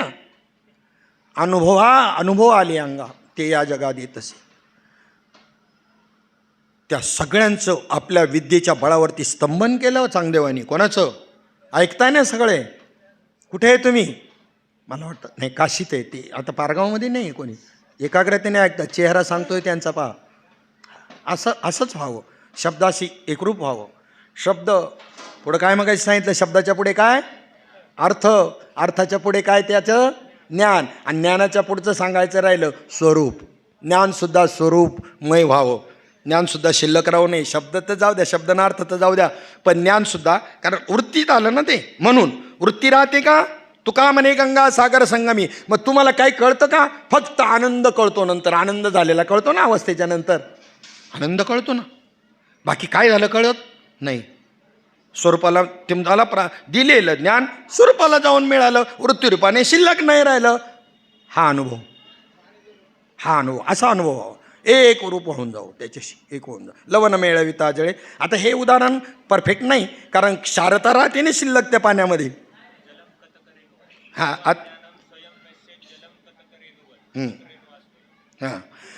तर लवणाची कुंजरी का? लवणाची कुंजरी सुदलिया सागरी नयेची माघारी परती जैशी.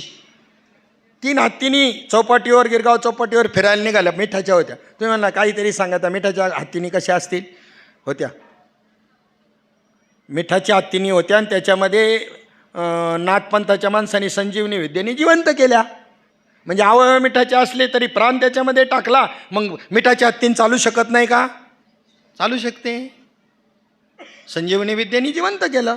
आणि पहिली गेली तिकडून समुद्राचं पाण्याचा अंदाज घ्यायला, तिकडून लाट आली त्याच्याबरोबर जे गेली तिकडं, ह्या दोन्हीकडे बसल्या होत्या. पहिली काही न म्हणून दुसरी बघायला गेली, तिचंही तेच तिसरीचंही तेच.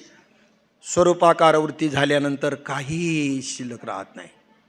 काही शिल्लक नाही राहत. काय? ब्रह्म शिल्लक राहते. ब्रह्म काहीच राहत नाही. हा बौद्धांचा शून्यवाद आहे, तो उडाला पाहिजे. काही शिल्लक नाही राहत.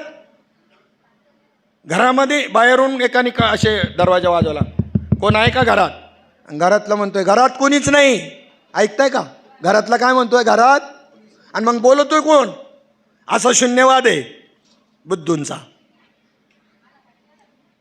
हा शून्यवाद सिद्ध कुठं होतो? शून्यवाद जिथं अज्ञान सिद्ध नाही होत, तर शून्यवाद कुठे सिद्ध होईल? जीव सुद्धा सिद्ध होत नाही. जीव आहे कुठे? जीव बरं का, विचारांती जीव सुद्धा जर सिद्ध होत नाही. जीव नाही, ती तुम्ही केलेली कल्पना आहे. आहे ते ब्रह्म आहे. आणि जगत नाही, जगत ही तुम्ही केलेली कल्पना आहे. आहे ते ब्रह्म आहे. पण आता पहा, इथे एक गोष्ट लक्षात ठेवायची. सूर्याच्या प्रखर उष्णतेनं उखर असणाऱ्या, माळरान असणाऱ्या जमिनीवरती ते पडल्यानंतर तिथे तुम्हाला काय दिसतं? मृगजळ भासतं. मृगजळ कसं आहे? खरं आहे का? जर खरं आहे तर साळी केळीच्या बागा लावल्या असत्या ना. ज्या काळी दिसतं त्या काळी मिथ्या असतं. त्याच्या अगोदर काय असतं का मृगजळ? त्याच्या आधी नाही. आणि त्याच्यानंतर सूर्यकिरणं दिसायला लागल्यानंतर पुन्हा बी नाही, आधी बी नाही, अंती बी नाही, मध्ये दिसलं. मध्ये दिसलेलं कल्पित असतं.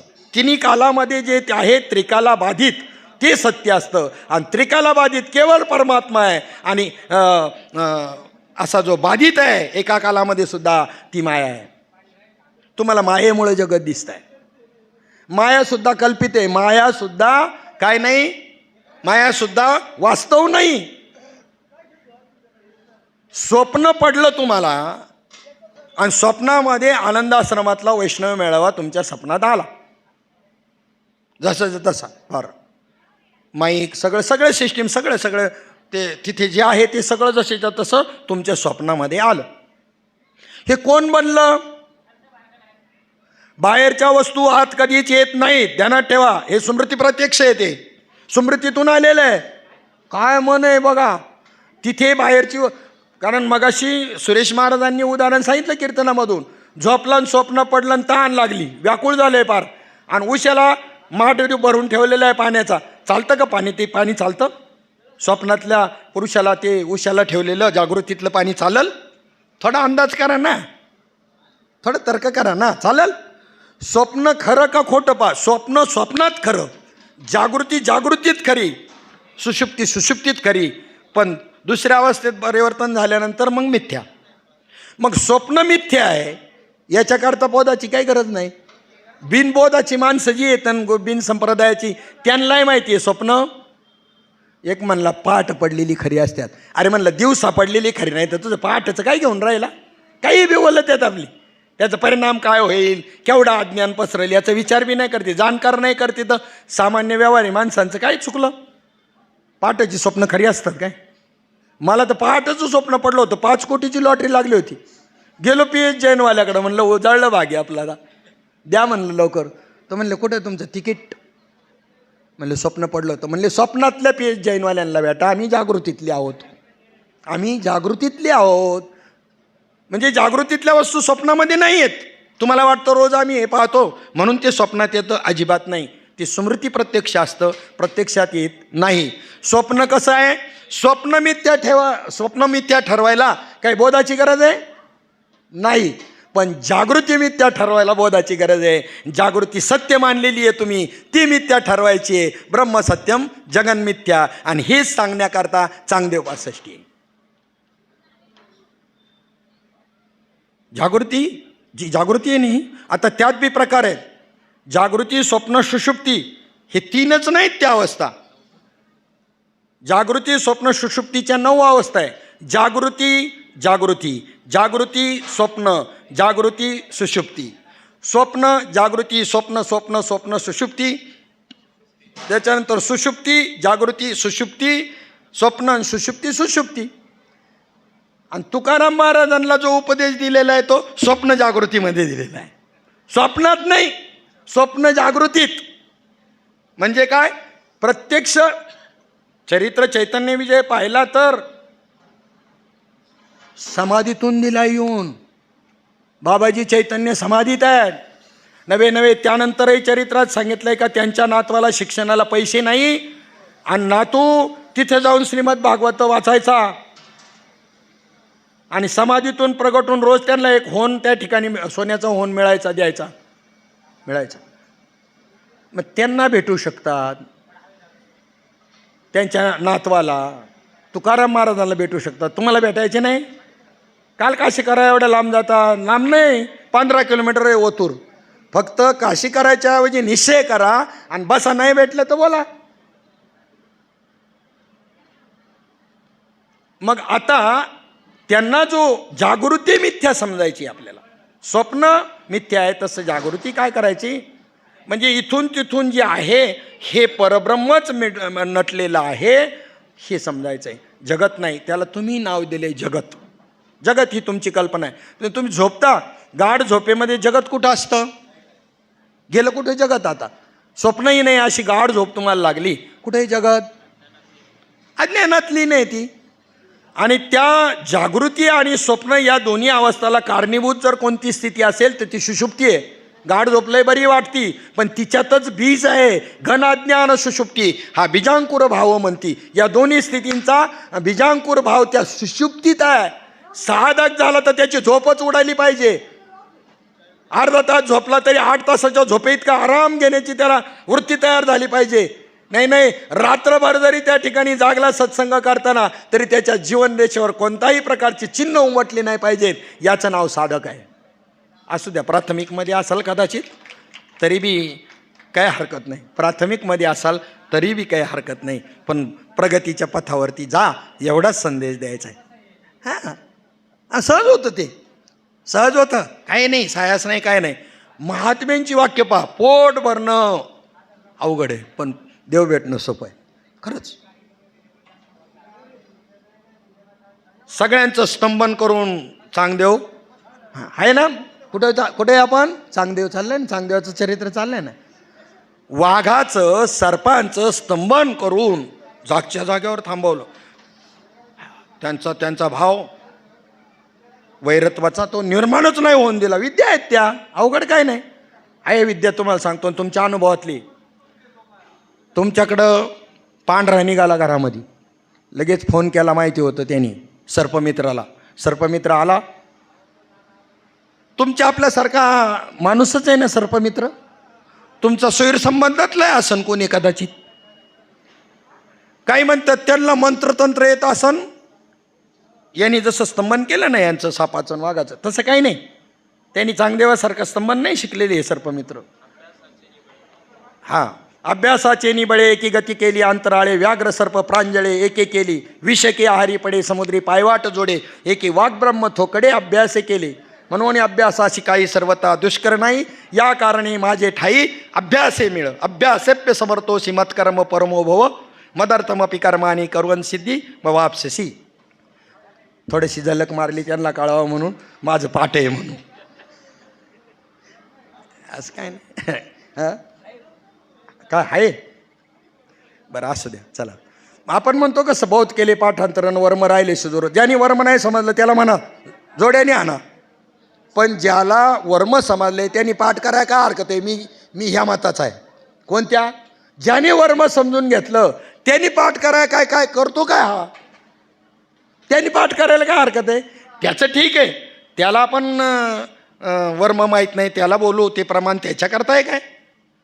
हां, त्याच्याकरताच आहे. पण असं थोडासा असाही विचार करायचा. काय झालं टायमिंग? बरं, काय हरकत नाही. एवढंच, तेवढं चांगदेवाचं तेवढं ते पूर्ण करतो. नाही, चरित्र चांगदेव 65 नाही. चांगदेव 65 तुम्हाला सांगू का, आता इथून पुढे आम्ही आमच्याकरता मी जे कीर्तन प्रवचन काही हे करतो ना चिंतन, हे मी माझ्याकरता करतो एवढं ध्यानात ठेवते, आणि इथून पुढे मी तसंच करणार आहे. मला बुधवारी बाबांनी सांगितलं होतं, बंकट स्वामींची तारीख घ्यायला जर कोणी गेलं तर ते त्यांना सांगायचे, त्यांना विचारायचे तुमचं मानधन काही नाही, पण आठ काही, हां 8 आहे म्हणले. काय आपलं कीर्तन 3 तास होईल, झेपत असन तर बघायचं, नाही तर निघायचं. तसं आता इथून पुढे मी बी ठरवलेले, कीर्तन असो, प्रवचन असो, चांगदेव 65 असो, 2 तास रोज 7 दिवस असन तर स्वीकारणार, नाही तर नाही. कारण मला आनंद नाही होत. मला तुमच्या आनंदाचं, तुमचं मला नाही माहिती, तुम्हाला देणारा आहे तो देईल, पण मला आनंद होत नाही. म्हणून मी आता ते आता ठरवलं आहे. जस्ट आता अजून 1 मिनिट बी नाही झालं, आता ठरवले. आता तुम्ही काय पुरं पडून देणार नाही हे मला माहितीच आहे. अरे असं नाही, त्याचं स्वरूप जरा बऱ्यापैकी समजून घ्यावं. चांगदेव 65 1 तासामध्ये सांगू शकतो का? 2 तासामध्ये, आज 1 तास उद्या 1 तास सांगू बी शकतो, नाही असं नाही. जगन मिथ्यात्वाचा निश्चय करणं याला चांगदेव 65 म्हणतात. एका वाक्यामध्ये झाली आणि तुम्हाला करता येणार आहे, मिथ्यात्वाचा निश्चय करता येणार आहे. परंतु जरा थोडंसं व्यापकतेने सांगितल्यानंतर इथंच निश्चय होईल, इथंच, आजच, आत्ताच, ताबडतोब. मग हा साक्षीभाव तुम्हाला समजून सांगावा लागल, त्याला वेळ लागेल ना थोडासा. ताबडतोब इथल्या इथेच तुम्ही आकाशाला पाहता. आकाशाला पाहता की नाही? आकाश म्हणजे काय? पाहता तर खरं, माहिती नाही, सांगता येत नाही. आकाश म्हणजे काय? हे निळं कपडा लावलाय का काय? असं इथं झालर लावली तसं असं वर कपडा लावलाय का असा निळा? नाही. काय? एक 5 मिनटं घेतो आपली. काय आहे निळं दिसतंय? हे असं अस्तर लावलंय का? नाही. निळं का दिसतं? तुम्ही कितीही वरती गेला, कितीही उंचावर गेला तरी तुम्हाला आकाशाला अंतच नाही. मग निळं दिसतं त्याचं कारण तुमची नजर पोहोचत नाही म्हणून निळं दिसतं. पाणी दुरून कसं दिसतं? निळं दिसतं. आता आकाशाची गवसणी घालायला आपण जाऊ शकणार नाही, पण पाण्यापर्यंत जाता येतं म्हणून उदाहरण सांगतो. पण जवळ गेल्यावर पाणी निळं आहे का? म्हणजे याचा अर्थ दृष्टी पोहोचत नाही म्हणून निळं दिसतं. मग ह्या आकाशाला तुम्ही पाहता, आकाशाला तुम्ही जाणता, म्हणजे तुम्ही त्याच्यापेक्षा मोठे आहात, हे तुमचं स्वरूप आहे. साक्षी आहे तुम्ही त्याचे. या आकाशाला तुम्ही जाणता, पाहता. तुम्ही कोणाला जाणत नाही. कोणाला सांगा ना, कोणाला जाणत नाही तुम्ही विचार जर केला तर. विसर पडला असेल तुम्हाला म्हणून, पण स्मरण कोणी करून दिलं तर ती गोष्ट तुम्ही जाणता. म्हणजे त्याच्यापासून साक्षी वेगळा आहे. ज्या काळी जी वस्तू ज्या ठिकाणी जशी असते त्या काळी ती वस्तू त्या ठिकाणी नसते. म्हणजे काय? म्हणजे तशीच्या तशी नसते.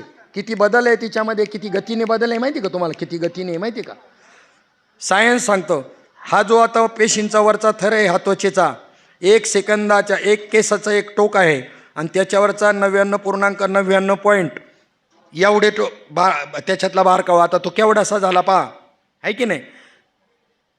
तेवढ्या म्हणजे 1 सेकंदाचा तेवढा पिरियड, तेवढ्या वेळात हा नष्ट होतोय, हा वरचा स्तर पेशी, आणि दुसऱ्या लगेच तोंड काढून वर येत. म्हणजे क्षणाक्षणाला वाटचाल कशाकडे आहे? विनाशाकडे वाटचाल आहे. म्हणजे जी वस्तू ज्या काळी ज्या ठिकाणी जशी असते दुसऱ्या क्षणाला ती वस्तू त्या काळी तशी असेल काय? एवढी गती आहे. आणि गतिमान हा प्रपंच जगत असल्यामुळं आम्हाला सत्यत्वाची बुद्धी जी झाली त्याचं कारण ती गतिमानता. अगरबत्ती अशी जर या ठिकाणी पाहिली तर आपण त्या ठिकाणी जोरात जर फिरवली तर एक चक्र दिसतं. वास्तविक चक्र आहे का? पण गतीमुळे चक्र दिसतं. फिरणारा भोवरा आणि स्थिर भोवरा पाहिलं तर ओळखता येत नाही कोणता फिरणारा आहे आणि कोणता तसाच आहे. वाहतं पाणी आहे, नदीमध्ये पाणी प्यायला वाकला आणि ओंजळ भरून घेऊन पितपर्यंत जे प्यायची इच्छा होती ते पुढे निघून गेलेलं असतं आणि पुढून वरून येणारं पितो तुम्ही. पण त्याच्यामध्ये मधला जो गॅप आहे ना तो आपल्याला कळत नाही. त्यामुळं अखंड वाटतो. कायम प्रपंच 84 लक्ष जीवनीमध्ये प्रपंच विषय भोगून जगताला सत्यत्व तुमच्या वृत्तीने दिले. संतांनी सत्यत्व दिलंच नाही, मिथ्यत्वच ठरवलं. जेव्हा गतीमुळे सत्य वाटतंय आणि त्याला जो बेस आहे ना, बेस तो अधिष्ठानाचा आहे. अधिष्ठानापासूनच अध्यस्त भासतं, अधिष्ठानावर अध्यस्त भासतं. आणि अध्यस्त जे आहे हे अधिष्ठान रूपच असतं. सूर्याच्या प्रकाशामध्ये दिसलेलं मृगजळ कुठे जातं नंतर? अधिष्ठानाशी एकरूप होतं. जगत जे आहे हे जगताचं कारण काय असं जर मानलं तर जगताला कारण आहे. कार्य दिसतंय म्हणजे कारण आहे. तिथे कार्यकारण भाव लागतो जगताला. मोजायला 3 पहा. आता हे पहिले मोजायला 3 कोणते पहा ना. मोजायला 3 कोणते? जगत, ईश्वर, आपलं माया आणि ईश्वर. जगत, माया आणि ईश्वर ही 3 मोजायला. असायला 2च. असायला 2 कोण? माया आणि ईश्वर. आणि अधिष्ठान आत्मा. अधिष्ठान. अधिष्ठानावरती हे 2 भासतात आणि 2चे 3 होतात. अधिष्ठान जसंच्या तसं येते, बदलत नाही. इंजिनमुळे गाडी चालते बाबांचा वेदांत, पण इंजिनची शिवर फिट आहे. आत्मा कुठे येत नाही, आत्मा कुठे जात नाही, जसाच्या तसाच जागेवर आहे. जाता येतं काय जाता येतं? स्थूल देह इथेच नष्ट होतो. जातं येतं काय? सूक्ष्म देह जातो येतो. आणि कारण देह, स्थूल देह. आता कारण देह तुम्ही तुमचा निर्माण केला कल्पनेने निर्माण केला कारण देह. आणि श्री गुरु तुम्हाला महाकारण देहाचं ज्ञान देऊन तुमचा कारण देह काढतात. सूक्ष्म देह हा बाधित आहे. स्थूल जे आहे तर त्याचं तो विनाशाकडे आहेच आहे चालू. मग जगताला सत्यत्व तुम्ही दिलं आणि त्याला मिथ्यात्व द्यायचे बी तुमच्याच हातात आहे. एवढे मोठे तुम्ही. इथे एक घट आणला, घटासहित पृथ्वी इथे मांडला. त्याला आधाराला पृथ्वी लागते. घटासहित पृथ्वी. घट बाजूला नेला, घट रहित पृथ्वी. म्हणजे घट असताना पृथ्वी आहेच आणि घट नसताना बी पृथ्वी. तसे तुम्ही साक्षी आहे सगळ्या तुमच्या समोर. कल्पच्या कल्प वेळेला सृष्टी निर्माण झाली आणि कल्पच्या कल्प वेळेला नष्ट झाली. फक्त तुम्हाला स्मृती नाही एवढाच भाग आहे. तुका म्हणे आम्ही विधीचे जनिते, ब्रह्मदेवाचे बाप आहे आम्ही. तुकाराम महाराज. आणि बाबा म्हणायचे तुकाराम महाराज असे म्हणतात, अनुरेणू या थोकडा तुका आकाश एवढा. आणि तुम्ही आपण काय पोटाखाली आलो का? म्हणजे समज करून घ्या, गैरसमज काढून टाका, अधिष्ठानाची दृष्टी तयार करा. त्या अधिष्ठानावरती त्या अधिष्ठान ब्रह्म हे अधिष्ठान, त्याला मायारूपी उपाधी, त्याच्यामुळे झाला ईश्वर. आणि त्यानंतर त्याला अविद्यारूपी उपाधी, त्याने झाला जीव. आणि उपाधी काढून टाकल्यानंतर काय राहिलं खाली? ठीक आहे, मूळ चैतन्यच आहे, अधिष्ठानच आहे. जगत कसं झालं ह्या संबंधानाचा हा विषय आपल्यासमोर मांडला. आता तुमच्या इतकं दडपण मला बी आहे. आपल्याला हरिपाठ करून पुन्हा 7 वाजता कीर्तन करायचे. परत दूरवर जाणारी मंडळी आहेत. स्वस्ती श्रीवटेषु जो लपोनी जगदाभास. आणि तिथे चांगदेव गेल्यानंतर त्या योग्याने त्याच्याकडं पाहिलं, विचारलं इथपर्यंत कसा आलास? पहा बरं का भूमिका. म्हणली आपल्याच कृपेने. ही साधकाची लक्षणे आहेत. आम्ही किती तोऱ्यामध्ये. कसा आलो? वाघाचं स्तंभान केलं, सापाचं स्तंभान केलं. चांगदेव बरा. चांगदेवाचं उदाहरण आपल्याला लागू पडायचं नाही. तो म्हणतो कशी आला सांगू? तुमच्या कृपेने. अरे जरच फुटला ना त्याला. आणि काय विद्या द्यायला टाईम लागतो आणि योगात सिद्धी प्राप्त व्हायला टाईम लागतो. झाला पूर्ण. आणि मग आला पायाला बांधला यम. काळ घातला तोडरी काम बांधवडी, काळ घातला तोडरी. आणि मग आला. आणि मग आल्यानंतर मग पुढचा इतिहास की समाधी साधली योगाने. समाधी साधल्यानंतर पुढचं आता उद्याच बघू आपण, काही इलाज नाही त्याला. त्याचं ते पूर्ण हे करून माऊलींची भेट आणि चांगदेव 65 अशी प्रस्तावना पूर्ण करायची होती आपल्याला. पण वेळ महत्त्वाचा आहे. आज अपूर्ण राहिलं, उद्या आपण पूर्ण करू वेळेमध्ये. कारण ही जबाबदारी आपली की सांगायला काय, पण हरिपाठ होऊन पुन्हा कीर्तन वेळेवर होणं गरजेचं आहे. आपण वास्तविक पाहता गुरुवर्य तातोबा मेटकरी बाबांना बी मी विनंती केली होती. बाबा म्हणले होते मेटकरी बाबा येतील का? येतील, त्यांना माहिती होतं येतील, खाली असतील तर येतील. तू मानधनाचं काय म्हणलं? चिंता करू नका, मानधनाचं आमच्या सानिध्यामध्ये, आम्ही त्यांच्या सानिध्यात असताना बाबा तिथे पाकिट दिल्यानंतर आणि जेवायला गेल्यानंतर कोणीतरी आपल्या दक्षिणा ताटावर लावायचे, तर त्या असेच खिशामध्ये मोकळे ठेवलेले पैसे ते खिशातले काढले त्या पाकिटामध्ये टाकले आणि मंडळाची एक पावती बनवून द्या मला म्हणलं. यांना सांगितलं असेल. पण ह्यांना प्रॉब्लेम तो नव्हता, यांना प्रॉब्लेम वेगळा होता. यांना प्रॉब्लेम असा होता की बाबा तिकडून आले, मानधन जरी नाही त्यांना द्यायचं हे सगळं बरोबर आहे, तर मामाला फक्त आपण 1.5 तास आणि 2 तास कसं काय सांगावं, 2-1.5 येतात. आपला भाऊ असल्यानंतर काय करायला, झालं तर झालं, नाही झालं तरी आपला भाऊ आहे. म्हणून यांनी म्हणलं नाही तुम्हीच सांगायला पाहिजे पाचसाठी. नाही तर माझ्या डोक्यामध्ये मेटकरी बाबांनाच आणायचं होतं. म्हणले जर त्यांना न्यायचं झालं मानधनाचं काय नाही, पण 1.5 तासाकरता न्यायचं आणि 1.5 तासात सांगायला पाचसाठी त्यांनी सांगितले असते, तोही विभाग नाही.